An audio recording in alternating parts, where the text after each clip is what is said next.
Hello and welcome into another Red Out podcast. Colonel Stewart here. Hoping y'all are having a nice week. Got some UTEP football talk coming up, and we got a special guest. Stick with us. Hey, how about them tops, son? All day, SEC boys. SEC, they supposed to be SEC. Crazy all day, baby. You're listening to the Red Out Podcast.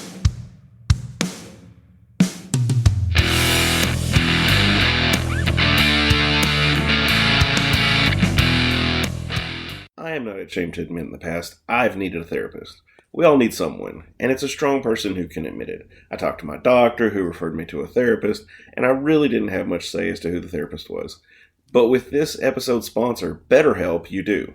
You can filter out who you would like to talk to, age, gender, religion, and more to pair you with the person who works best for you. And if the person isn't exactly who you were wanting, you're not stuck. You can switch counselors. BetterHelp strives to offer affordable, professional, and accessible online therapy. So go to betterhelp.com/redout today to save 10%. By doing this, you not only support us, you can work toward a brighter, healthier you. Thank you to BetterHelp for sponsoring this episode. Yes, thank you to BetterHelp. If you'd like, or you can go to our affiliate link, betterhelp.com/redout. It helps you out, it helps us out, and we appreciate it, and we appreciate their support. How's it going, fellas? What's up? Let's see if I got everybody. Okay, I've got Dean. How's it going, Dean? Pretty good. How's it going, Matt? Can you hear me now? Just barely, buddy. I'm good, man. So, WKU soccer, the Tops finished the regular season in third place. WKU allowed 4 goals in 8 matches this season in conference play, and WKU has a 52.9 shutout percentage, which is 9 shutouts in 17 matches. It's the best in Conference USA, 37th best in the nation. They have 11 different Lady Toppers who have scored a goal this season. Katie Irwin has 6 goals for the year. Miss Meyer has 3 goals on the season. Miss Cook and Miss Barnett have 2 goals. And then, of course, there's the other players who have at least 1 goal each. WKU will play La Tech on Wednesday at 7 p.m., which we're recording today. So I will try to update the show notes for our YouTube watchers and listeners. And then we will have that posted for you all, and we'll have the next game posted for our listeners and YouTube watchers. With that news with soccer, WKU had 5 student athletes earn Conference USA postseason team awards. Katie Irwin was named All Conference USA first team. Maddie Davis earned All Conference USA second team. Amber Barnett and Sydney Ernest earned All Conference USA third team honors. And Rebecca Roth was named All Freshman team. So congratulations to those ladies. Did a great job this season, so keep it up. Volleyball news. Miss Vanderweel earns a Conference USA Freshman of the Week honors against La Tech. She hit a .458 through 2 sweeps over La Tech. It was her first double-digit kill outing, 10 kills from the middle. She had 4 kills with a .300 and a block. She was third among all hitters in Conference USA and first among freshmen. The Tops ended up sweeping La Tech 3-0. The Hilltoppers are ranked 23rd in the nation. Paige Briggs led with 15 kills, collected her 46th career double-double, adding 11 digs. And we've got the Lady Tops basketball real quick. Let's see here. Lady Tops thumped Lane College 100-37. So that was interesting. Interesting night there. The Miss Foster had 17 points. WKU scored 35 points in transition with 21 steals on the night, and WKU had 44 rebounds, 35 on the defensive side of the court. So, okay, I have gotten still through. Working on Dean. I was gonna say I've been. Hear me now? I hear you a little bit better. All right. So, Matt, I will let you go ahead and ask your questions. Okay. All right, Dean. So, well, first of all, have we introduced Dean? Well, yeah. Let me do my little introduction here. I actually did Okay. I did a deep Google dive on Dean. So, uh, Dean is a member of the Hilltopper Hall of Fame. He transferred from Iowa to immediately start it for WKU. He started all 35 games for WKU. Uh, he was a six. Let's see. I'm sorry. 6 times he was selected as WKU's Offensive Player of the Week, and as a senior, he was named the Topper's Best Offensive Player. His last 2 seasons, the Western went 16-8 combined records and earned one AA championship playoff berths in both seasons. In 1990, he was elected to the All-Decade Team for the 1980s by the College Heights Herald. He signed with the New York Giants as a free agent, and this is according to the Bowling Green Daily News. But his pro career ended because of a chronic knee injury. He then returned to WKU as a graduate assistant under Jack Harbaugh's staff in 1990. And one last deep dive here. His Pinterest from nine years ago shows he has an interest in shoes and landscaping. So,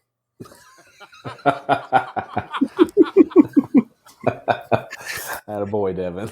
yeah, honestly, I googled you, Dean, and I was like, the second thing that popped up was Pinterest. So I was like, let's see what this is. This should be interesting. The funny part is I logged on to there because I want to say my mom or somebody asked me to get on Pinterest, and so I started an account, and I've never gone back. I started, and I don't think I've gone back to it once. So No, yeah, I was like, it's like 10 years old, and there's like 5 or 6 posts or something. I was like, yeah. My mom does that too. She sends me like pins, and I'm like, I don't get on Pinterest. Like, this is just not my thing. Yeah, I tried it a few times, I guess, but never caught on. well, that's how I got on Twitter too. I have to say, I have to give mom credit. That got me on Twitter. Your mom is hip. Of course, she got on, and then she didn't do anything after that. So that's the funniest part. She's about the same as I am because I do nothing on Twitter. So All right, Dean. So, kind of hopping into to get into talking here a little bit. So, was there anything else that we missed besides obviously shoes and what was the other thing? landscaping. Landscaping that we need to know about you. Kind of besides your WKU career, how do you define yourself? What would you say about your own self, who you are? Oh gosh, that's a long one. Well, the one interesting thing I will say is I found out about Western. It's kind of a weird way. I went to Iowa out of high school, and one guy that used to pester me like crazy was Dave Roberts, and he was at Vanderbilt at the time. And once I left Iowa, I was at home, and I got a call out of the blue. He tells me he's a head coach at Western Kentucky. I'd never heard of Kentucky. My family's from New York, and I grew up in the Chicago area, so I didn't really know much about the South either. And I was like, wow, I don't know about this. Anyway, I trusted him. I came down there and visited the campus. Really liked the campus. It wasn't Iowa, of course, but really loved the campus. Everybody was friendly. And so I ended up coming down and signing on at Western. And he already talked about the rest of the story. But when I did come to Western, football was right at the, I don't know how to put it, but the season before I got there, I think we were 2-2, and there was a lot of talk about getting rid of the program. So just when I'm getting there, the talk was, hey, we're looking at getting rid of this program. Do we really need a program? And that kind of freaked me out because thought I had a second chance coming down there, and then all of a sudden it may disappear. But it didn't, and Western is now doing great. One other thing I will say is that after graduating from Western, I got my master's at Western too, by the way, while playing that last season, my last season at Western. And after graduating, going off to start a career, I was gone for probably 14 years before I came back. By the time I came back to visit, I didn't know anybody. And me and my wife, who's also a Western alum, we're walking around campus and we're like, gosh, we don't know anybody. We feel like strangers. And we just happened to see Bill Edwards. We call him Doc E. And Doc E knows everybody, including us. So that kind of pulled me back in. I was really getting ready to go back to Chicago and maybe not come back. seeing Doc Yee, we talked and I started coming back. Since then, I've been way more engaged. Love seeing what's happening with the campus, so I'm making sure to be engaged and being a part of the program, so to speak. Yes. Okay. So yes, Docky. Yeah, Docky is definitely a staple of Western. I mean, he's been there longer than Big Red. I mean, it's true. I mean, Docky and I was a student trainer, roomed with Docky several times. The funniest thing is, for me at least, is like he was the one that would come back to the room late at night. I was the one that was in bed early. It was like, I'm the college kid here. You should be in bed, not the other way around. But he'd go out and have dinner or whatever with the coaches. I don't want to get him in trouble with his wife. So, but no, Docky's great. Yeah, I love Docky to death. Let's see it was here. just dinner, right? Sure, as far as I know. So what about your helmet collection? Oh, my mini helmet collection? Yeah, I guess.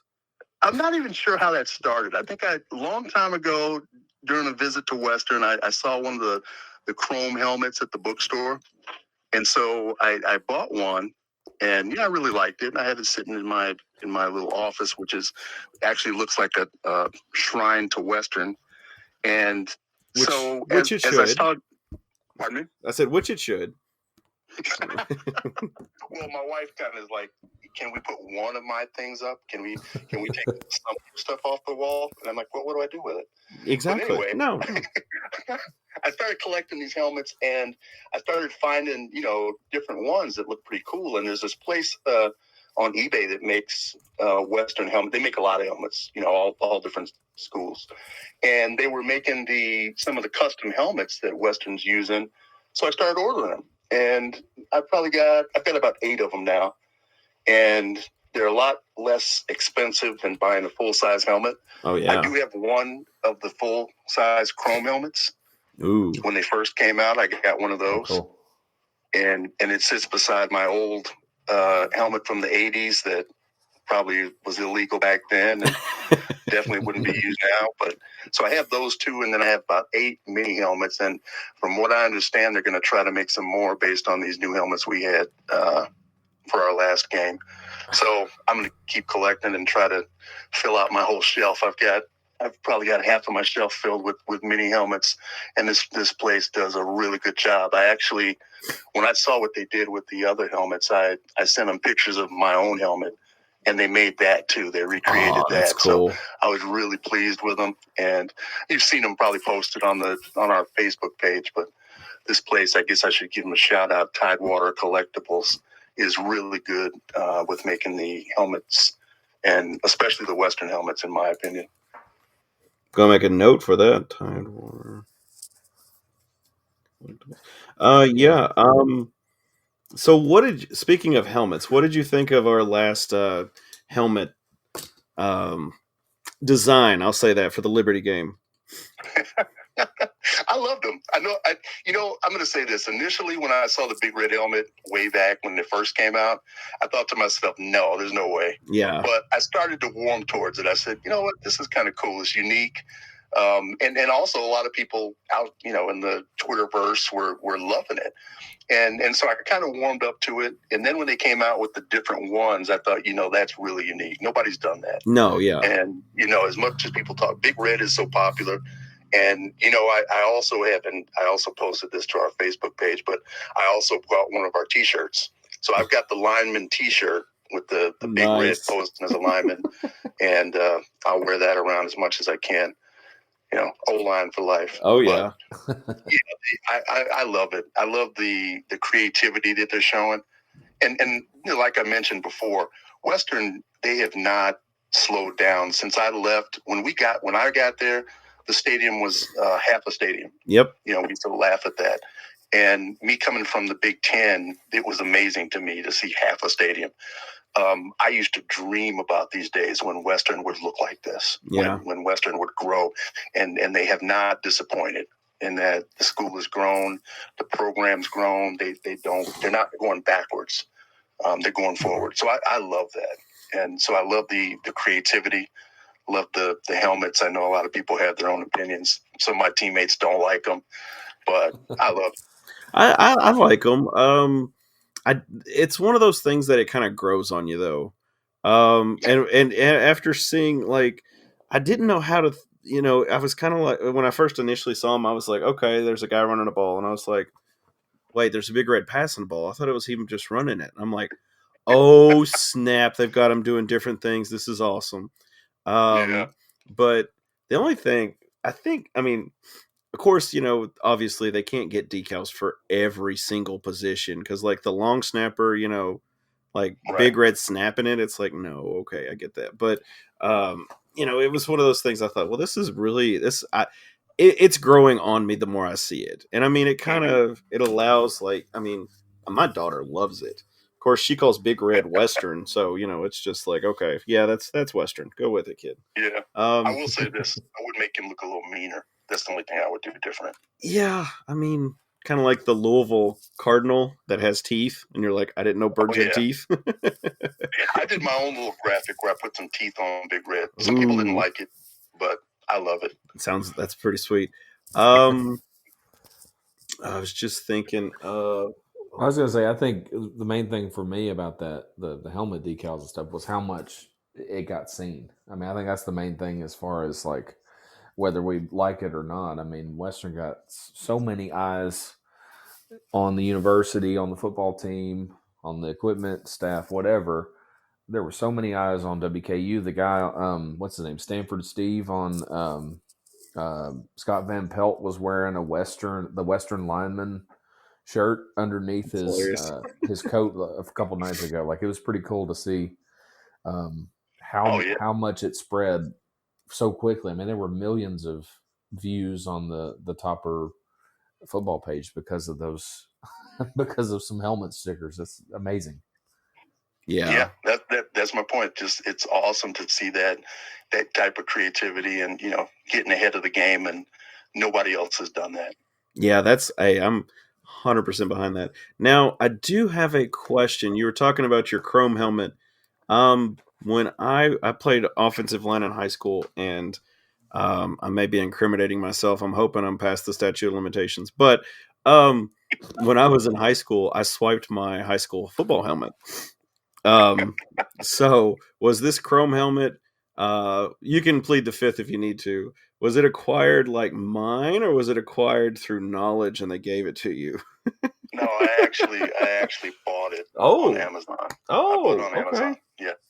Yeah, maybe I didn't have the connections at the school yet to ask for a helmet. Now, I did lift my own, though. Yes, I did that with my college helmet. Yeah, my helmet.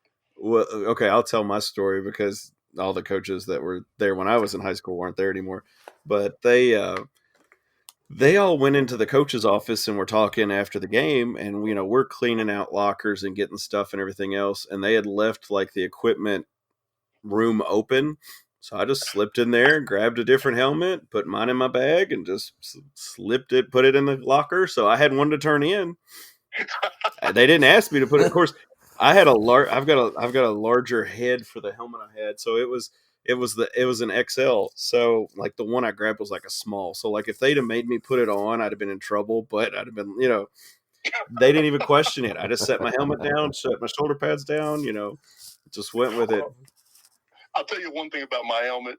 Back in the day, I never could find a helmet that actually fit just right. Oh, yeah. And so every spring and every fall, my helmet would put a bruise right between my eyes. Oh, yeah. The front pad would hit me right between the eyes. And so when I was done playing, I was not going to subject anybody else to that.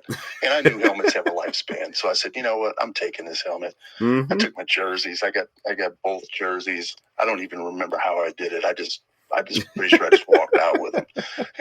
So I'm glad I did now. In retrospect, I would have been sick if I had left all that stuff. Oh, yeah. Well, I mean, I'm pretty sure that I probably have the same helmet you did from back in the 80s, but from high school. But like, I think I saw a commercial the other day that if you wore those helmets, you're entitled to compensation. So Ask us a couple of questions and see what our memory's like. Yeah, exactly. So you've been, Matt. I'll let you take back over. You wrote the questions. You get to answer. You get to ask them. Yeah. So, Dean, you've been heavily involved in the conversation about the WKU Hall of Fame. Obviously, you are in the Hall of Fame, and there are some maybe underrepresented eras, and basically it was kind of interesting seeing the conversation on the alumni board about how the process works.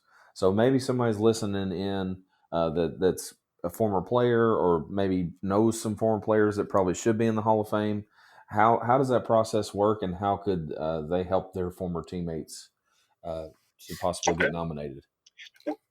Well, yeah, first let me say that it took me 34 years after I finished playing before that call came to me.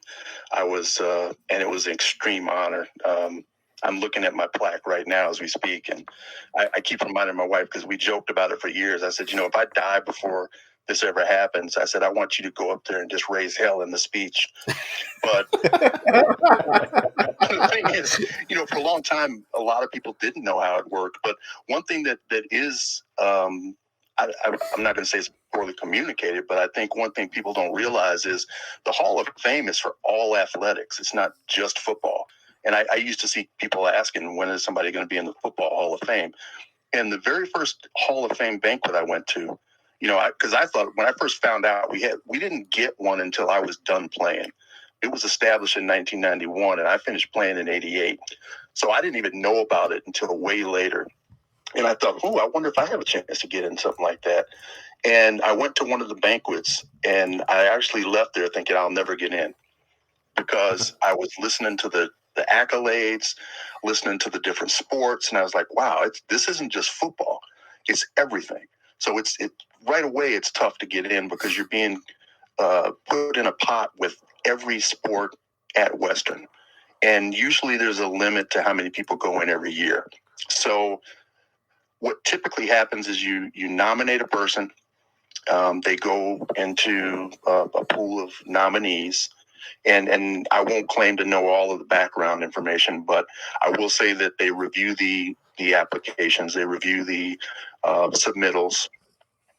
They do there's a series of votes. And this is the old process. From what I understand, they're trying to kind of do some revisions to make things easier for people to understand how to do it in the process. But they would go through a couple of reviews, and then would come up with a list of semifinalists that would go to the board. And then the finalists would be selected by a vote of the board members. So one of the things that I think people don't realize is that you need to nominate the person first. And there is a nomination form that's available through the W Club. And you fill that out, you put as much information as possible. And of course, you're selling somebody, right? Because when the people who are looking at these nominations and voting may not know you, like you said, there's a lot of underrepresentation. And some of the people may not realize the greats from some of the different eras.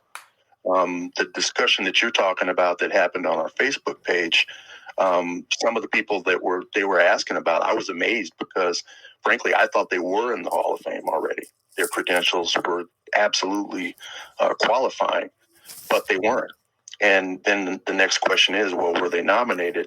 And I think a lot of people expect that to happen automatically, but it doesn't. It's one of those things that, somebody could have done, anybody should have done, and nobody did. So you'll have that. I also should mention that the person is not eligible for the Hall of Fame, from my understanding, until 10 years after they're done playing. So there's already a 10-year wait built into it. Oh, wow. Okay. Right. So, even though I said 34 years, it was only 24 years that the time I was eligible to be in that it happened. But for an athlete that's just finishing, we've got a lot of people that are going to join that pot pretty soon, because there were some great teams and great players, especially the 2015, 2016 teams, that are going to be in that pot too. So you've got a large pot of athletes, not just football. And they have to go through this process and this review process, and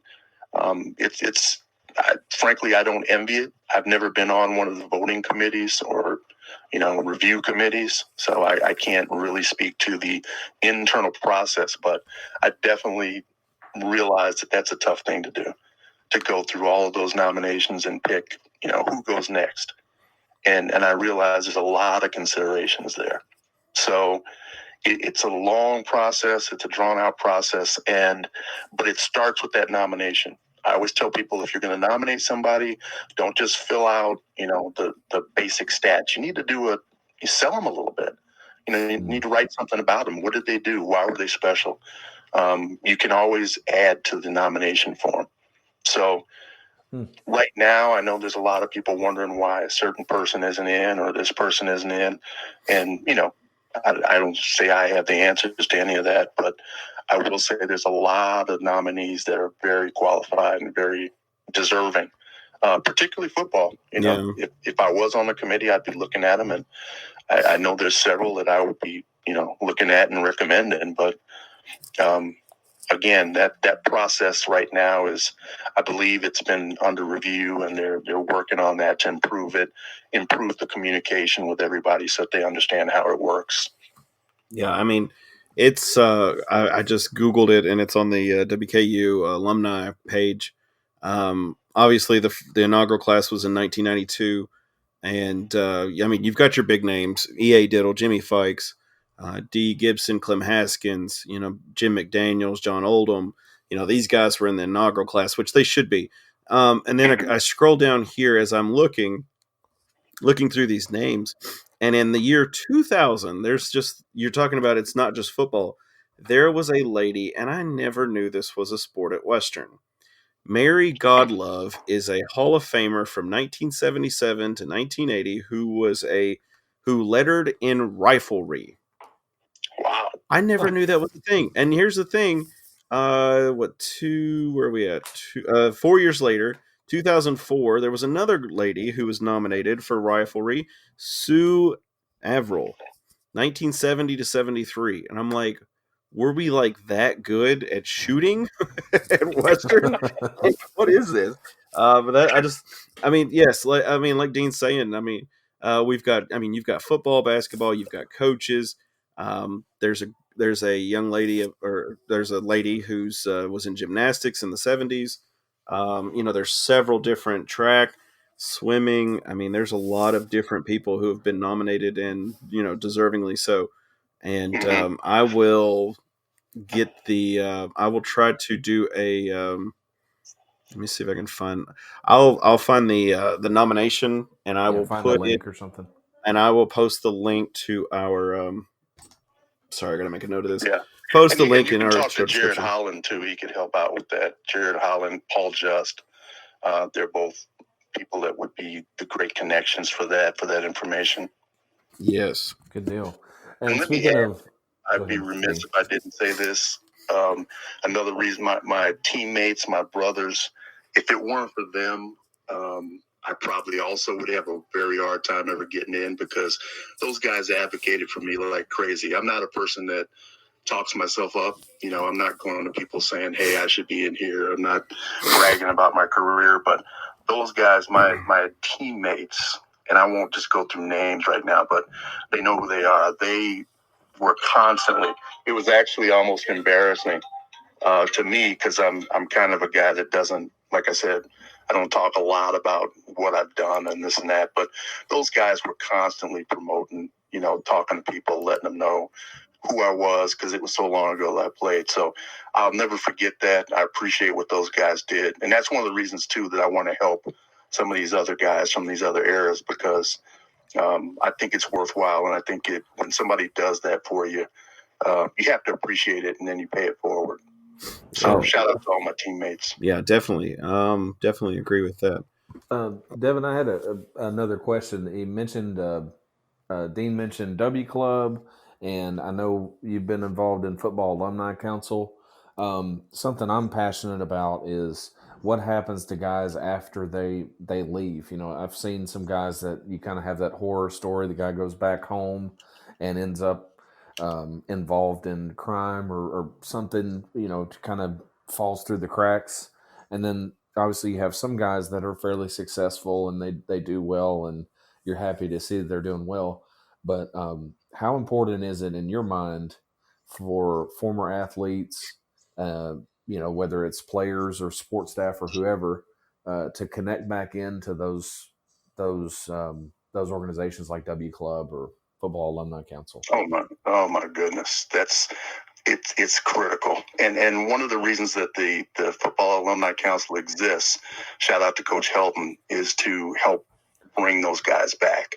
I mentioned to you I was gone for 14 years after I graduated, and I watched Western from a distance, was not directly involved, didn't get a lot of communication from Western. And so it's very easy to fall away from it until you start to get older and get nostalgic and say, oh, I want to go visit my school. But one of the things you mentioned is especially important to me, because we lost a couple of teammates from my era who fell on hard times health-wise or otherwise. And, when you find out about it, they're already in bad shape. A couple that passed due to health issues. And also, there were issues we didn't even know about when they were at Western, that they suffered from. So I think it's critical because I mentioned my teammates. Those guys are like brothers to me. We stay in touch. Back when we first left, there wasn't all the social media and electronic media. There wasn't email yet. Once we started to get that, one of my teammates in particular started an email chain, and that was the beginning of it. Then we started doing reunions, and then we rebuilt that bond that we developed as a team. And right now, I know I can call any one of those guys. I can reach out to them. We constantly text each other, communicate. If somebody needs something, is in trouble, we reach out to each other. And that is the kind of brotherhood we need overall. So the council is that vehicle that we're developing to do that. Right now, Tim Ford's the president. He's doing a great job. Danny Watterson's doing a great job of promoting council events.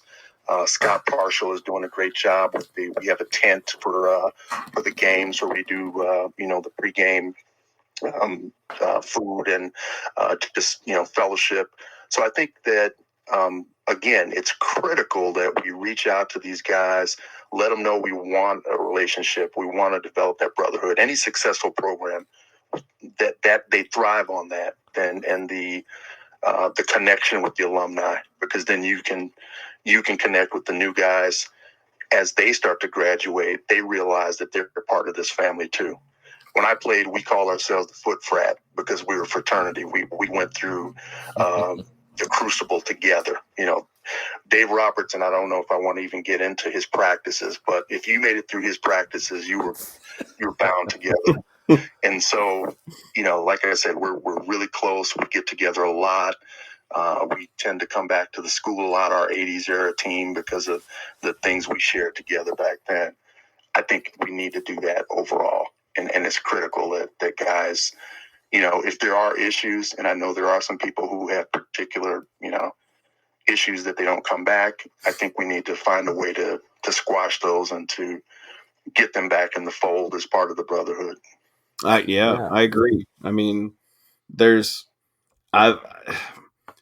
even with, mine and Matt's era, we had athletes that have passed away from issues that, we're not going to get into. Some of them weren't even their fault.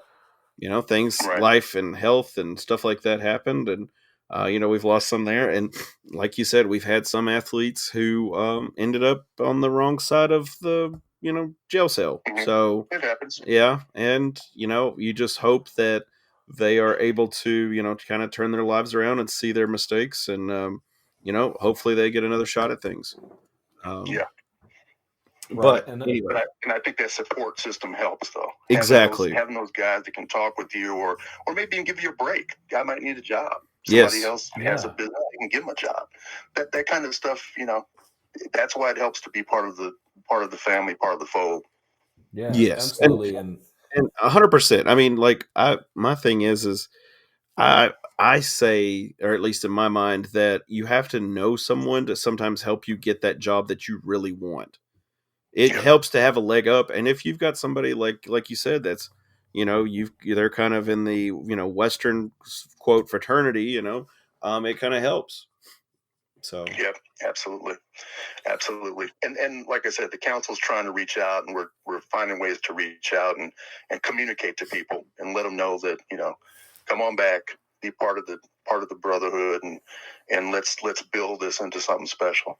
Yeah, Matt, do you have something you wanted to add, Matt? Yeah, man. I was just going to say that what I like about the alumni council and the efforts that, I think Sanford started some things and then Helton continued it on. So I think Sanford deserves some credit too there to kind of get some of this stuff started.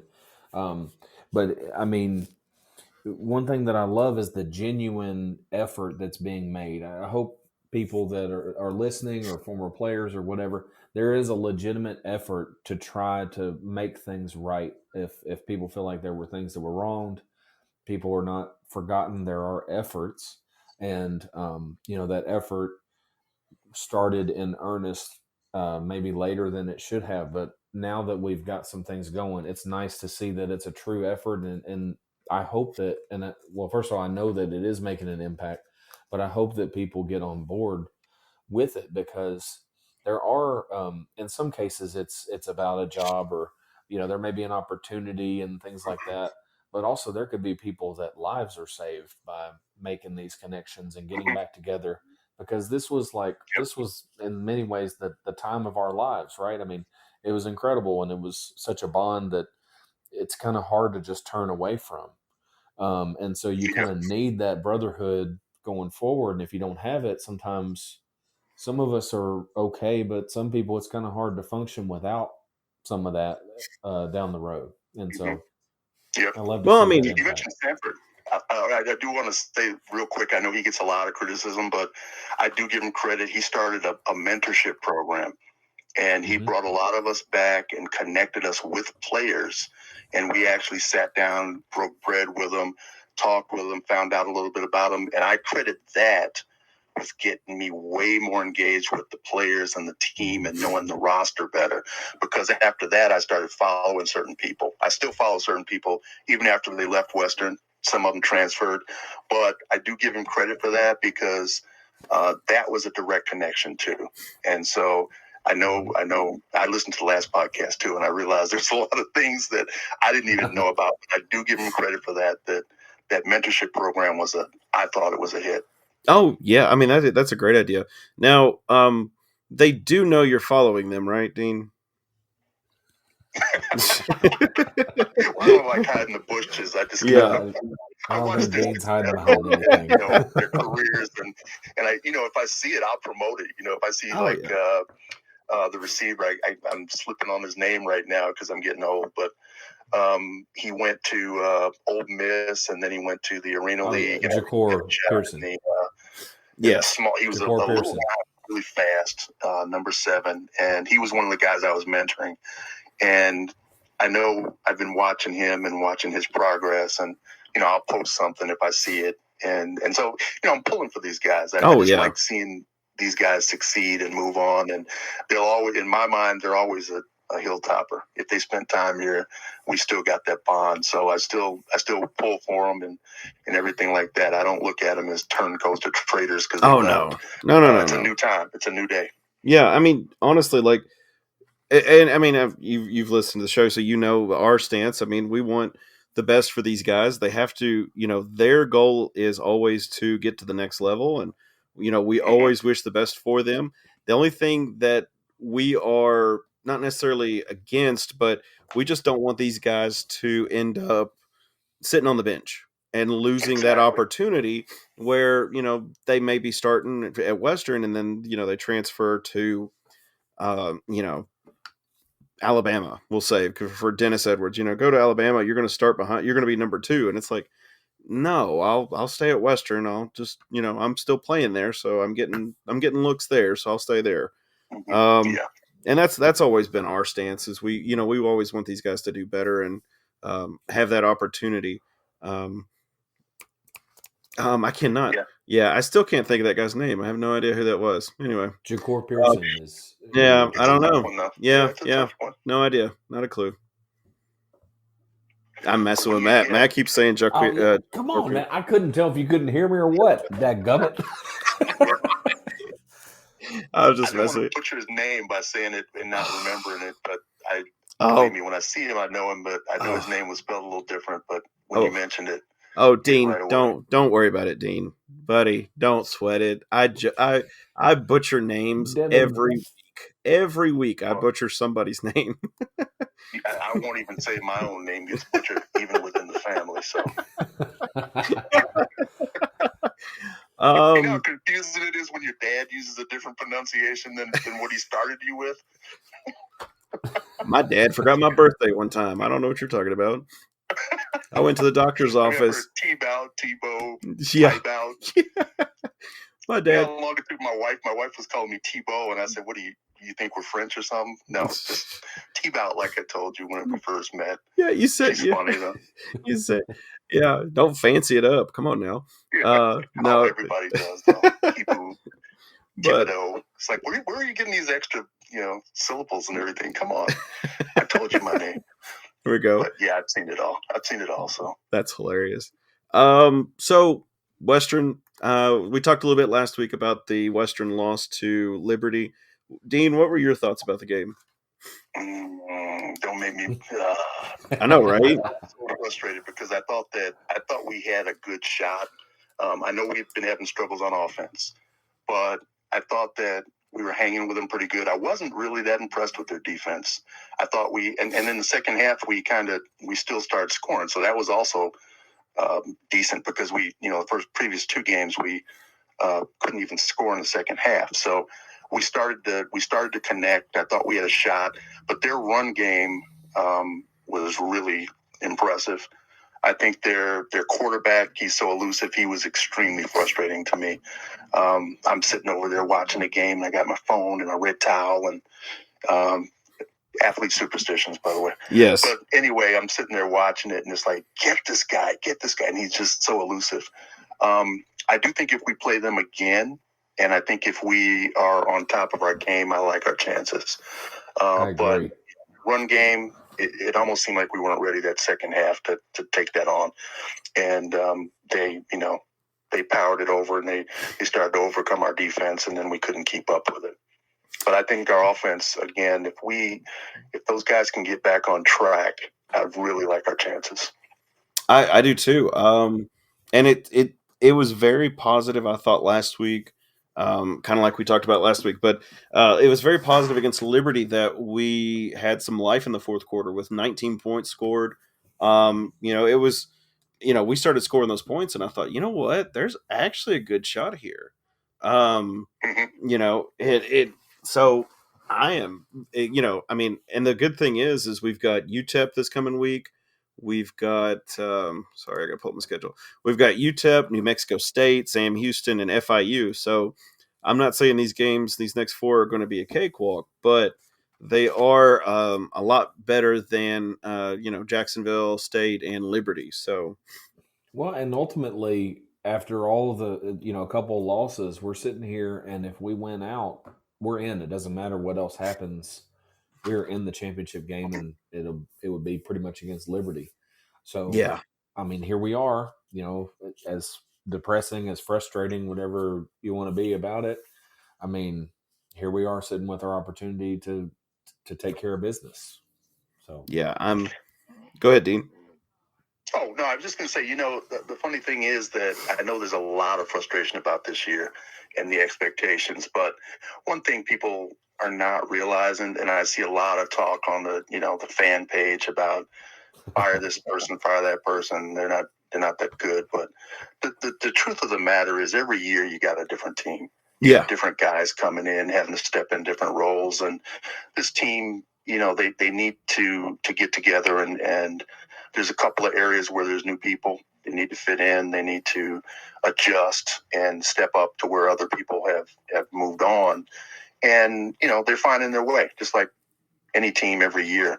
And on the surface, you see the high-scoring team. You see we still got our great quarterback coming back, still got our great receiver coming back. But there's still so much nuance to that offense clicking, whether it's offensive line, whether it's other skill positions, that people aren't. You need to look at it in depth.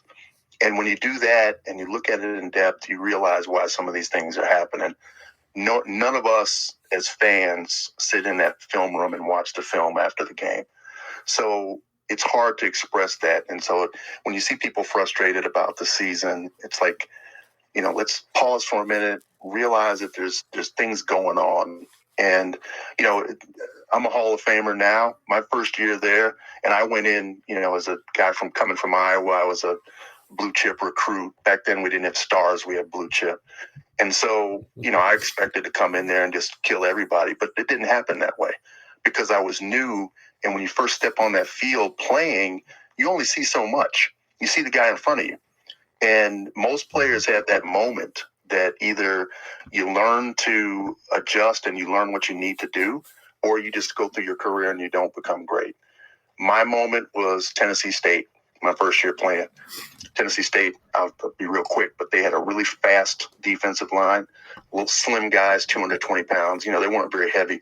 We had one of the biggest lines in 1AA, offensive lines. And, they were making comments about how they were going to get our quarterback. And, Cicerone was known for his passing. So we were a passing team. Well, Robert said before the game, hey, we're going to shock them. We're going to run over them. We're just going to run down their throat. Well, first few plays, all we did was pass. And the game was mostly pass. It's like, wait a minute, what happened to that game plan? But I'm playing guard at that time. And I had I had a 3 technique, which is a guy lined up on my outside eye. And you really don't want to give up your inside eye. But I'm engaging with that guard because in my mind, I'm going to take care of this guy. I'm taking care of my assignment. I'm good. I'm wondering why Sess is getting sacked. Like 2 or 3 plays, he's getting sacked. I didn't even see what was happening. When we watched the film that Sunday, the linebacker was blitzing the inside gap, and I was missing him because I was engaged with the guard. With the 3 technique. Oh, yeah. And at that moment, that was my moment to say, you know what? You need to study film a lot more than just on, Monday and when the coaches show it. You need to really learn what everybody's doing. And not only that, as I started to play more, I started to see more of the field. So as a player, you start to say, okay, I need to do this, I need to do this, and I need to do this to be great.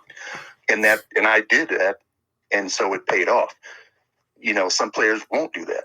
Yeah. But every player has to go through that moment where they realize, I need to do this to be great. And there's certain guys that it takes a while. So we may have a new tackle in there. And even though he's a sophomore, junior, he's been there a while, he may not have the game experience. It takes a while to see some of that stuff. And so, in my mind, I have patience. I get frustrated, but I also have patience realizing that there's so much nuance to the game. And I'm not just blaming the OC for, here's your game plan and it's not great. Sometimes you can't call plays because you can't run them. I remember Roberts coming to us at that game and saying, well, what can we do? We can't pass. We said, well, maybe how about running the ball? By the time it was too late. But that's the kind of stuff that, on average, people don't realize when they're watching games. There's so much nuance to making a play successful. We had a lot of plays where, a guy, this year, where we didn't score because maybe a guy was overthrown, or maybe he wasn't where he was supposed to be, or maybe they didn't communicate well on a pass route. And so if that stuff is not clicking, obviously you're not scoring and you're not keeping drives sustained. And that's kind of what I think we're seeing. I don't go back and review the film either. It's not like I have a lot of time to do that, but every once in a while I will go back and replay. I record all the games that I can and go back and watch them when I can. So just wanted to say that it's kind of, I realize it's frustrating. We got 4 losses, but they were against tough opponents. And I also want to say, looking at UTEP's schedule, they did the same thing. That 3, don't let the 3 and 6 fool you. Yeah. Their first few games, they had Jacksonville State, then they had a gimme game at Incarnate Word, then they had Northwestern, Arizona, and UNLV. That's a pretty good schedule for a Conference USA team. Yeah. So, I wouldn't sell them short. They're right next to us. Really, they're 3 and 6. We're 4 and 4. Definitely could still be a tough game. Yeah. Sure. And that's kind of what we've been saying as far as don't look over UTEP, don't look over Sam Houston. Both of these teams can definitely, if you don't bring your A game against them, we could be in trouble. But yes, Absolutely. I as far as your analysis on what plays are being called and stuff like that. I mean, there's another aspect to things too, is maybe the defense changed something up. Maybe this is a coverage that we weren't expecting in this situation, and it's like, let's hypothetically, Corley's, normally open on this when they would do a cover 2 on this, but it's like, they're doing something different, and it's like, we need to, we have to do some adjustments here. Coach will change it at halftime or something, but maybe it wasn't open in the first quarter, but it may be open in the third quarter. You don't know. There's a lot of things that happen behind the scenes that we just don't know as fans. Yeah. I got worried that first game because USF, I thought they were going at Corley. I thought they were trying to take him out of the game. Yeah. And they did effectively. I think they got him hurt for a moment, but you could tell that they knew who they needed to take out of the game.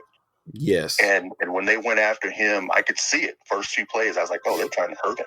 Yeah. And so if you can take out our best guy, then we tend to struggle. We have some good young talent coming in. I'm really impressed with Messer, number 8. Yes. I think he's early on I was watching him making some clutch plays. I know Dalvin Smith is coming back, and he's always been talented. I want to see him, step his game up too. And then, we lost our tight ends, but we have new ones that look like they're pretty good.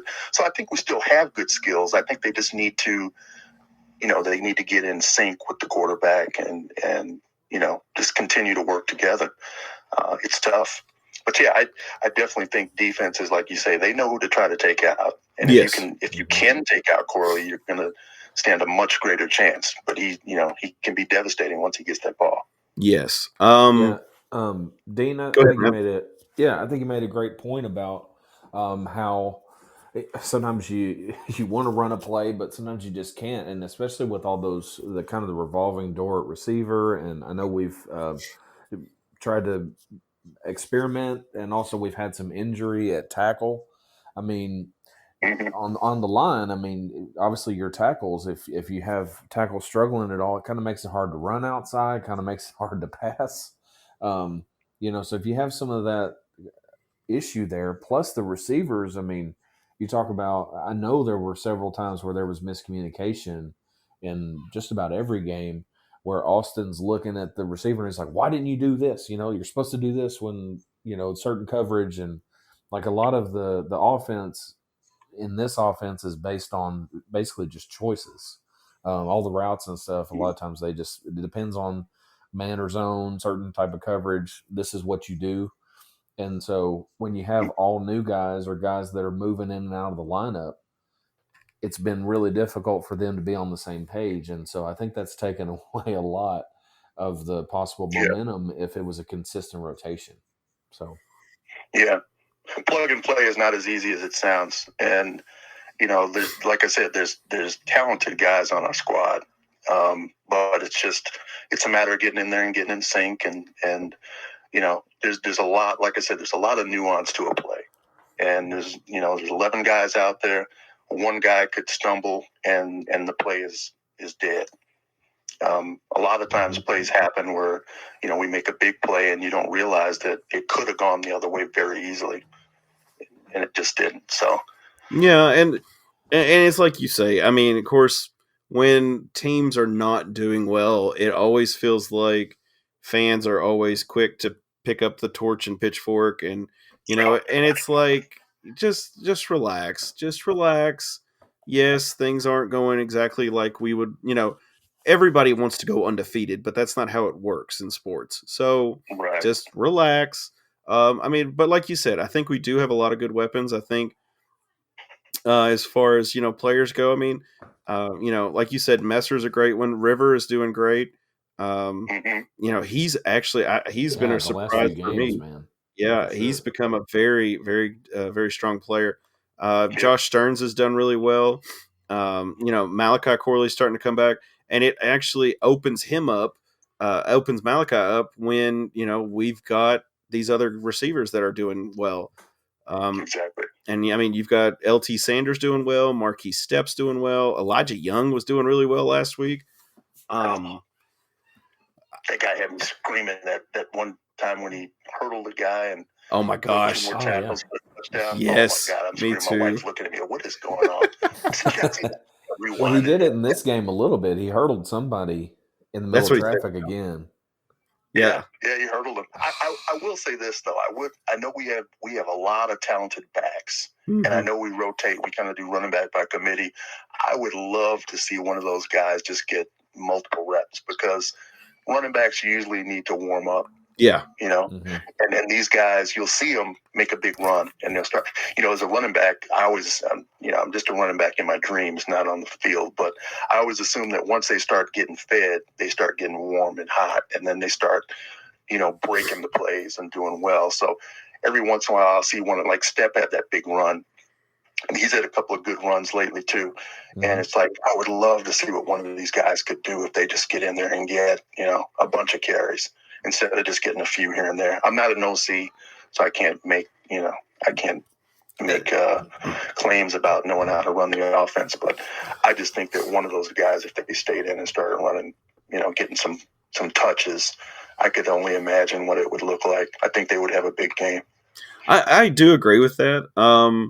There are instances where I'm like, may want to pull him on that play. You know what I'm saying? Like they get a, 80-yard run. You're like, hey, I think he needs a breath. Let's get him a breath real quick. But, I do agree. There are moments when I think, maybe they pull them a little too quickly and these guys aren't getting the groove, because at least for me, I was always nervous before games until I got that first hit. And after I got the first hit in, I was good for the rest of the game. Yeah. But I feel like if you're constantly being pulled on and off, maybe you got that nerves worked out, but you don't have the groove set in, I guess is what I'm trying to say. But but I do realize though that they're so talented. It's hard to keep just one guy because we've got so much talent. You want to get everybody some touches. And like I said, I feel confident in all of them. It's just that you realize that most players like to get in that groove and start to get the feel for the game and start breaking runs. But again, like I said, we've got an embarrassment of talent. It's just a matter of getting everybody jived together. Yes. Yeah. And I do remember from my time at Western, I always thought it was funny. The running backs would always complain when they would get put in for passing plays. When they're having a block, they're like, are you serious? I got to block again. And you're like, you really want to be like, come on, man, you got to run and play last time, just chill. Come on. Well, that's the most important. A lot of times they say it's the most important part about being a running back is pass play. And Joe was a workhorse. Yes. I didn't even realize it until I looked back that we ran the ball in '88. I think we averaged right around 100 yards passing a game. I didn't even realize that because we had great receivers too, and they made big plays. But our running game was what sustained us, and we had almost 3,000 yards rushing at the end of the year. Wow. The running backs got plenty fit back then. But now it's kind of just the opposite. It's a whole different type of offense, obviously. But that's what I was about. That was what my next point was. Yeah, it's amazing how we've changed everything, and we've gone from run to pass on everything. Excuse me. We've had some great passers too. Yes, of course. Yeah. So as far as UTEP, we talked a little bit more in depth last week about UTEP and who they have played. Dean, what is your prediction for the game this week? I think we pull out a tough one. It's going to be close. I think they're better than their record, and we'll be there. So that I think that gives them a little bit of an edge. But I do feel that our guys are going to be, and maybe it's just wishful thinking, but I feel they're going to be sharp. I feel they're going to be determined. After that Liberty game, you started to see the offense pick up. You started to see us putting up points again. I think they'll get these things together versus UTEP. And if we can get in front and get a good lead, I think we'll be good. And I think we'll come out with, maybe a touchdown or two, a win. Again, that's me wishful thinking, but I don't sell them short. They're a good team, but I think we will beat them. I do. I think so too. I think. Let me double check here, but I think the line It's about was 8.5, isn't it? It was 8.5 yesterday. Yeah, it's still 8.5. The over under is 54 points. That's. I mean, yeah. I mean, it could definitely be under. We'll just have to see. So do you want to put a number down? Oh, I never do that. That's one of my superstitions about games. Okay. I will say that their defense has given up just around 27 points a game, which is really close to what we're giving up. So we're about 29 or so. Yeah. So it's going to be really close, and I do have confidence in our offense. I think that they're going to, like I said, I think they're going to get it together, and I think we'll be able to move the ball and score.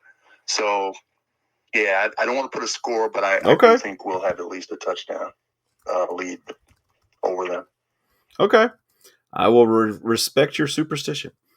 Come on, Devin. You putting the man in a corner? Hey, no. Like that. That's all right. All right, Matt. What do you got, buddy? Yeah, well, I mean, a couple things kind of scare me about this matchup. I do think when you look on paper, I think it looks like a good matchup for WKU. They don't score a ton of points a game. Obviously, WKU has the ability to be pretty explosive, some things like that. And so you look at statistics and then kind of just getting a feel for how the game might go or how it might match up. And I think WKU should match up well. But some things that scare me. First of all, point I made last week was they're 3-6. When in our locker room when we had 6 losses, it was always like, oh, we've got to, all we got to do is just win out and we'll be bowl eligible. And you have that like back against the wall mentality, that desperation that I think you don't want to underestimate. I mean, they're going to be motivated coming in. They're at home. It's one of the conference favorites and everything, but also they're trying to stay bowl eligible. And so, and they also had a good win last week. They had a good offensive performance. Scored 37. So they haven't. I think it's the most they've scored all year. So they're going to feel pretty confident offensively and feel like they've got their mojo back, whatever. And so I think it's something to keep an eye on. I think WKU needs to play pretty well this game in order to win. I think UTEP is going to come ready to go. But that being said, I do think also maybe the offense got going a little bit against Liberty there in that fourth quarter. And I know just looking at a couple interviews and stuff, they seem to have drawn some confidence from that. Austin Reed finally had a game that looked like the Austin Reed of last year statistically. He had some kind of explosive moments and things like that. And offense looked really nice at the end of the game, although the defense got tired and had trouble stopping the run. So we'll see. But I like the Tops in this matchup pretty much no matter what. I mean, obviously, if they just play completely terrible, then we're going to have some issues. But I think that ultimately WKU should handle this. I don't know if I want to pick an absolute blowout or anything like that. But I think it should be handled. And it could certainly be close, but I'll go, let's say 38-21 WKU. Okay. That's respectable. I'll go ahead and just go all in, and I'm going to say 42-17. Okay. All right. I'm going all Tops. I think that the defense is going to have a little more pep in their step this week. I think offense is going to be a little more confident.